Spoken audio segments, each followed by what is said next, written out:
In Part A, I have briefly underlined taxation reforms as one of key reforms to realize our vision of Vikasit Bharat. In respect of criminal law, our government had earlier ushered in Bharatiya Nyaya Sanhita, replacing Bharatiya Danda Sanhita. I am happy to inform this august House and the country that for new income tax bill will carry forward the same spirit of Nyaya in its drafting as well. The new bill will be clear and direct in text, with close to half of the present law in terms of both chapters and words. It will be simple to understand for taxpayers and tax administrators, leading to tax certainty and reduced litigation. Reforms, however, are not a destination. They are means to achieve good governance for our people and economy. Providing good governance primarily involves being responsive. The Tirukural captures this in verse 542, which reads, "Vaanokki vaazhum ulagallam, mannavan kol nokki vaazhum kudi," meaning, just as the living beings live expecting rains, citizens live expecting good governance. Our government is committed to keeping an ear to the ground and a finger on the pulse and responding while balancing our national building efforts.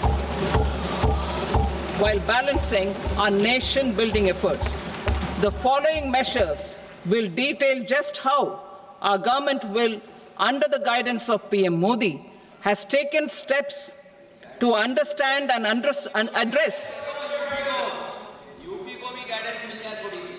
I repeat that sentence, sir. The following measures will detail just how our government, under the guidance of PM Modi, has taken steps to understand and address the needs voiced by our citizens. My tax proposals are guided by this spirit. The objectives of my proposals are as follows. Personal income tax reforms with special focus on middle class. Rationalization of TDS and TCS for easing difficulties. Encouraging voluntary compliance. Reducing compliance burden. Ease of doing business, employment and investment. I will come to my proposal on personal income tax towards the end. TDS and TCS, rationalization for easing difficulties. I propose to rationalize tax deduction at source, TDS, by reducing the number of rates and thresholds above which TDS is deducted. Further, threshold amounts for tax deduction will be increased for better clarity and uniformity. The limit for tax deduction on interest for senior citizens is being doubled from the present 50,000 rupees to 1 lakh rupees. Similarly, the annual limit of 2.40 lakh rupees for TDS on rent is being increased to 6 lakh rupees. This will reduce the number of transactions liable to TDS, thus benefiting small taxpayers receiving small payments. The threshold to collect tax at source, the TCS, on remittances under RBI's liberalized remittance scheme, the LRS, is proposed to be increased from 7 lakh to 10 lakhs. I also propose to remove TCS on remittances for education purposes, where such remittances is out of a loan taken from a specified financial institution. Both TDS and TCS are being applied on any transaction related to sale of goods. To prevent such compliance difficulties, I propose to omit the TCS. I also propose that the provisions of the higher TDS deduction will now apply only in non-PAN cases. In July 2024, the delay for payment of TDS up to the due date of filing statement was decriminalized. I propose to provide the same relaxation to TCS provisions as well.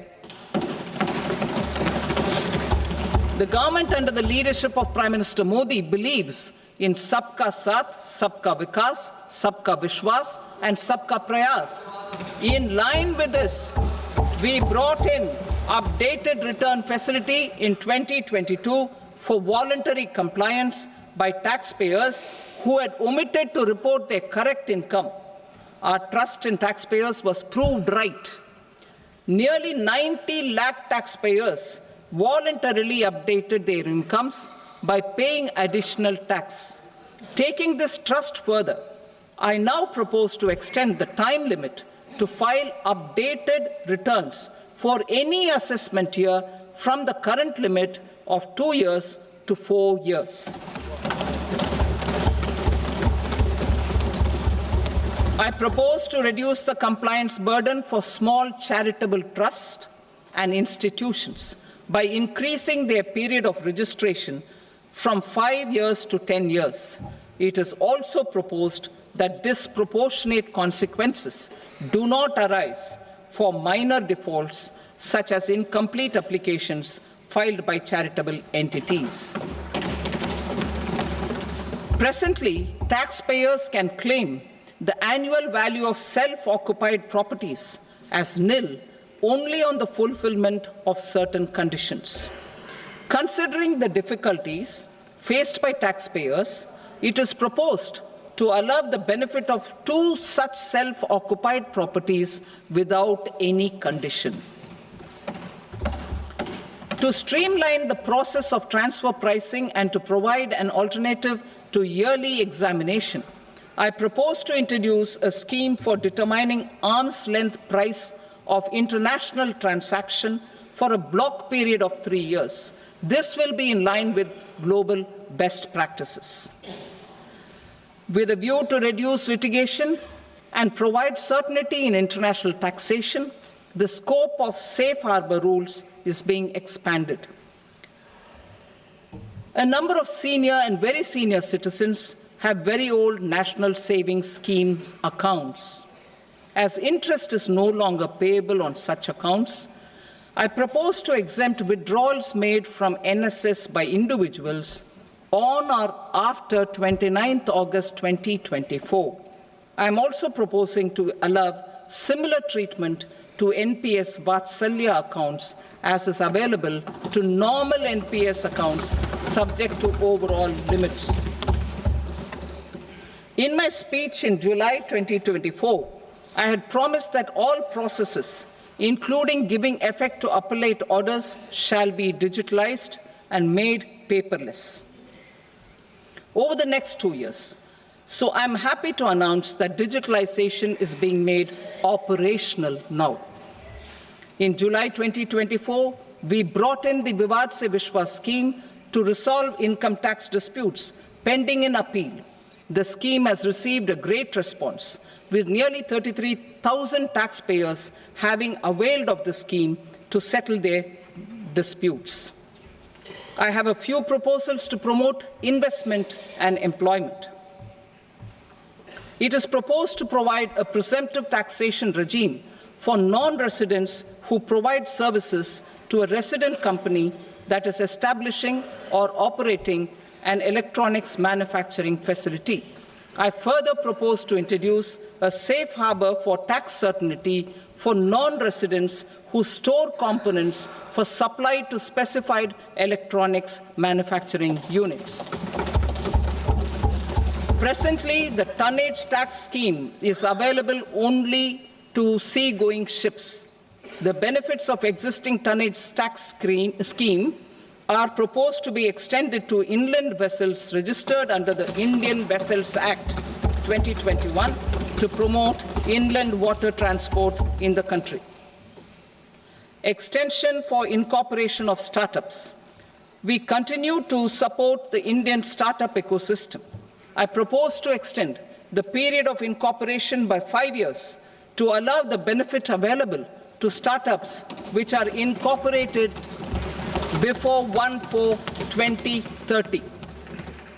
In order to attract and promote additional activities in the IFSC, I am inter alia proposing specific benefits to ship leasing units insurance offices, and treasury centers of global companies which are set up in IFSC. Further, to claim benefits, the cut-off date for commencement in IFSC has also been extended by 5 years to 31/3/2030. Category 1 and Category 2 AIFs are undertaking investments in infrastructure and other such sectors. I propose to provide certainty of taxation to these entities on the gains from securities, to promote funding from sovereign wealth funds and pension funds to the infrastructure sector. I propose to extend the date of making an investment by 5 more years up to 31st March 2030.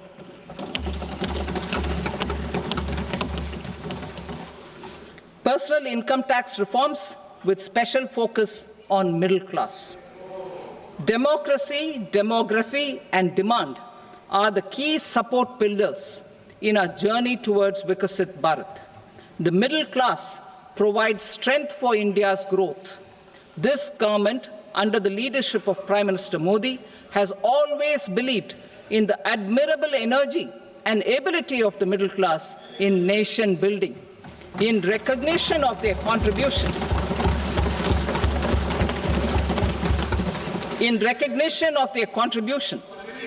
we have periodically reduced their tax burden. Right after 2014, the nil tax slab was raised to 2.5 lakhs of rupees, which was further raised to 5 lakh rupees in 2019 and to 7 lakh rupees in 2023. This is reflective of our government's trust on the middle class taxpayers. I am now happy to announce that there will be no income tax payable up to income of 12 lakh rupees.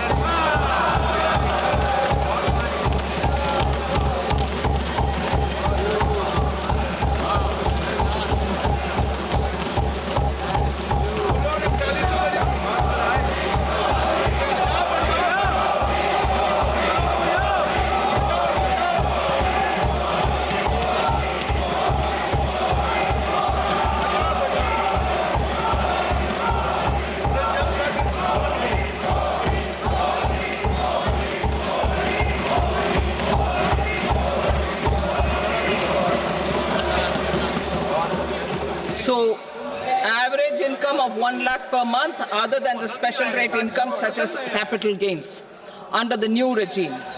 This limit will be 12.75 lakh for salaried taxpayers due to the standard deduction of 75,000. Slabs and rates are being changed across the board to benefit all taxpayers. The new structure will substantially reduce the taxes of the middle class and leave more money in their hands, boosting household consumption, savings, and investment. In the new tax regime, I propose to revise tax rate structures as follows: 0 to 4 lakh rupees nil, 4.8 lakh rupees to 4 to 8 lakh rupees 5%, 8 to 12 lakh rupees 10%, 12 to 16 lakh rupees 15%, 16 to 20 lakh rupees 20%, 20 to 24 lakh rupees 25%, and above 24 lakh rupees 30%. To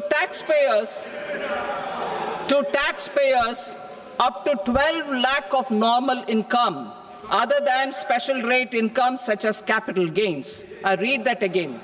To taxpayers up to 12 lakh of income, other than special rate income such as capital gains, tax rebate is being provided in addition to the benefit due to slab rate reduction in such a manner that there is no tax payable by them. The total tax benefit of slab rate changes and rebate at different income levels can be illustrated with a few examples. A taxpayer in the new regime with an income of 12 lakh rupees will get a benefit of 80,000 rupees in tax, which is 100% of tax payable as per the existing rates. A person having income of 18 lakh rupees will get a benefit of 70,000 rupees in tax, that is 30% of tax payable as per existing rates. A person with an income of 25 lakh gets a benefit of 1,10,000 rupees, that is 25% of his tax payable as per existing rates. Details of my tax proposals are given in the annexure. As a result of these proposals, Honorable Speaker, sir, revenue of about 1 lakh crore in direct taxes and 2,600 crores in indirect taxes will be foregone. Mr. Speaker, sir, with this, I commend the budget to this august House.